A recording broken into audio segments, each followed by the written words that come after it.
생활 속 법률 히어로 이승우 변호사의 사건 파일.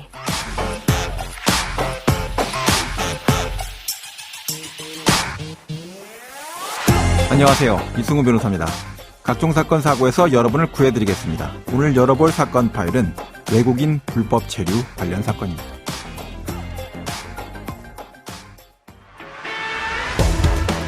추방될까봐 신고를 하지 못하는 사정을 악용해 가정폭력을 비롯한 각종 범죄가 더 늘어나고 있습니다.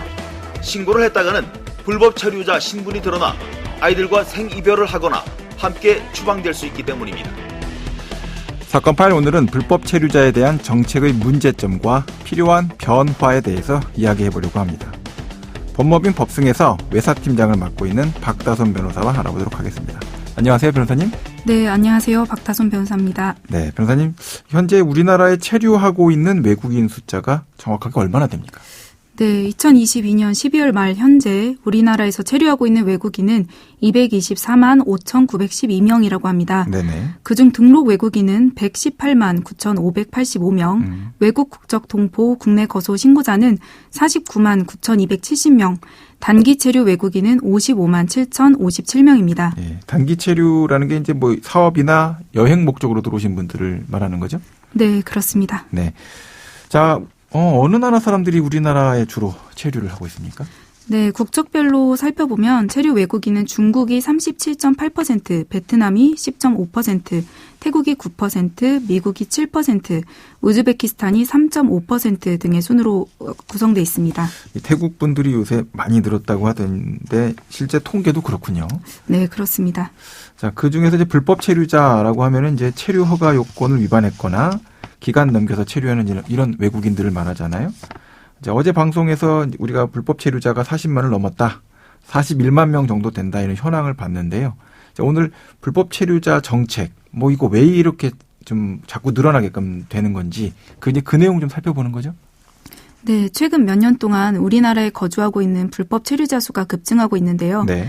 이들은 특히 코로나19 팬데믹의 확산 과정에서 방역 사각지대에 놓여서 많은 문제가 됐습니다. 네네. 이러한 상황에서 이미 우리 사회 노동력의 많은 부분을 차지하게 된 불법 체류자들에 대해서 강력 처벌의 기조를 유지해야 하는지 아니면 차별적 체류 상태로 기본권을 보장해 주어야 하는지에 대해서 고민이 필요한 상황입니다. 네네. 따라서 오늘은 이러한 불법 체류자 정책의 근본적인 변화 필요성에 관해서 살펴보려고 합니다. 네. 확실히 이제 불법 체류자가 늘면서 문제가 생기는 것도 많이 있긴 한데 또 반대로 이야기들을 살펴보면 우리나라 노동시장의 저임금 근로 수요 이거에 대해서 이 불법 체류자들이 버티고 있다.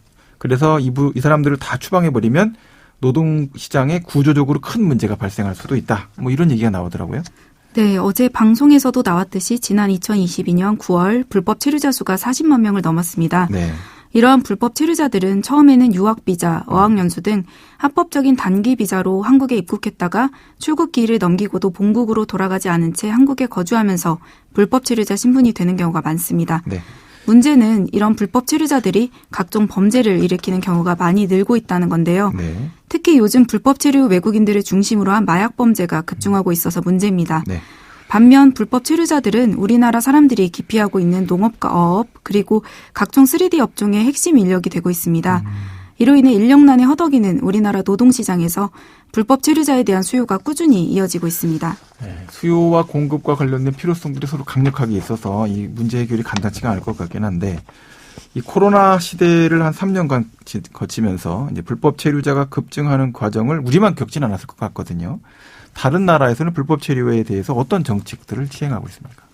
네, 전 세계적으로 코로나19 팬데믹의 타격이 있을 당시에 미국 캘리포니아 주정부는 불법 체류자들이 연간 세입의 10%를 차지할 정도로 경제적 기여도가 높은 것을 감안해서 가구당 최대 $1,000까지 지원금을 주는 정책을 발표했습니다. 10%가 연간 세입을 좌지우지할 정도로 불법 체류자 영향을 받는다. 엄청나네요. 네, 그리고 이탈리아와 스페인 등 일부 유럽 국가들에서는 농가의 부족한 일손을 도와 일자리에 지원할 경우 영주권을 발급하겠다고 발표하기도 했고 네. 포르투갈은 난민 등에게 한시적 시민권을 주는 방법으로 의료보험 혜택을 지원하기도 했습니다. 네. 우리나라 역시 불법 체류자들에게 무상 진료를 해주는 등 방역 시스템 내에서 일정한 보호를 해주기 위해서 노력했습니다. 네. 다만 일부 사업주들은 감염을 막는다는 명분하에 외국인 노동자들을 사실상 감금해서 각종 인권 침해 문제가 대두되기도 했습니다.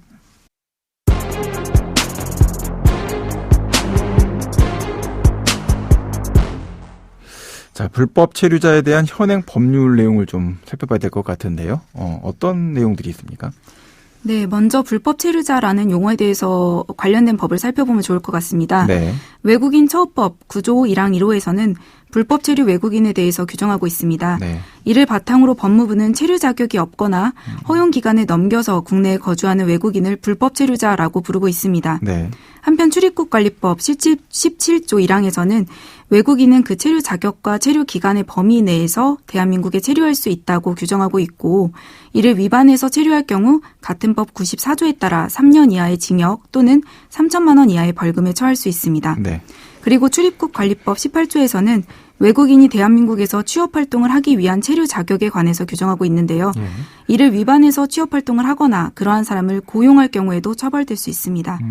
불법 체류 외국인이 자진해서 출국하는 경우에도 불법 체류 기간에 따라 최대 3천만 원의 범칙금이 부과되고, 범칙금을 납부한 자진 출국 외국인은 입국 규제가 유예되지만 범칙금을 납부하지 않은 자진 출국 외국인에 대해서는 위반 기간에 따라 최소 1년에서 10년 동안 입국 규제 조치로 국내 재입국이 제한됩니다. 예, 여러 가지 법 규정들이 정비가 되어 있긴 한데, 법무부에서는 또 여러 가지 이 현재 상황을 고려한 이런 정책들도 좀 시행하고 있죠.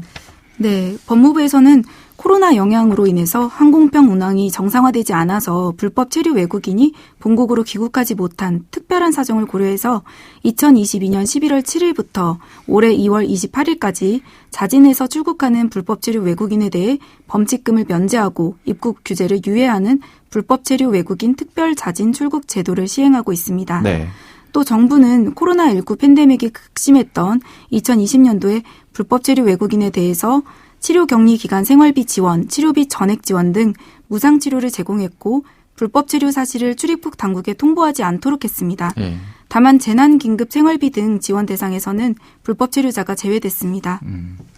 자, 입국 규제 유예를 하거나 하는 문제들이 이제 여러 가지 정책으로 시행이 되긴 하는데, 실제 비자를 다시 재발급해주는 단계에서도 이 점들이 다 유예로 적용이 될런지는 좀 지켜봐야 될 것 같다, 이런 생각이 드는데요. 네. 자, 불법 체류자가 산업재해를 당하는 경우들도 꽤 많다라고 본 것 같습니다. 이 경우에 치료, 보장, 이게 가능합니까?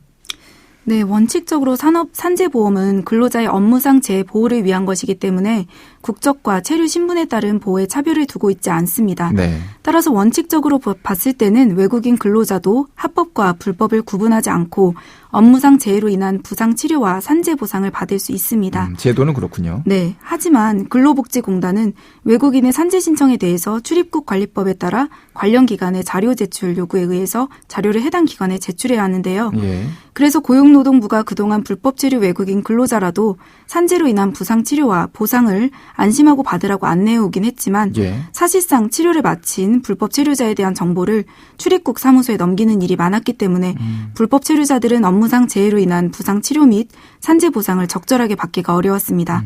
오히려 이제 신고를 해서 절차가 진행이 되게 되면 강제 추방, 출국해야 되는 그런 상태가 될 테니까 사업주, 고용주도 원하지 않고 본인도 원하지 않는 상태가 되면 다 처리가 안 됐겠군요. 네.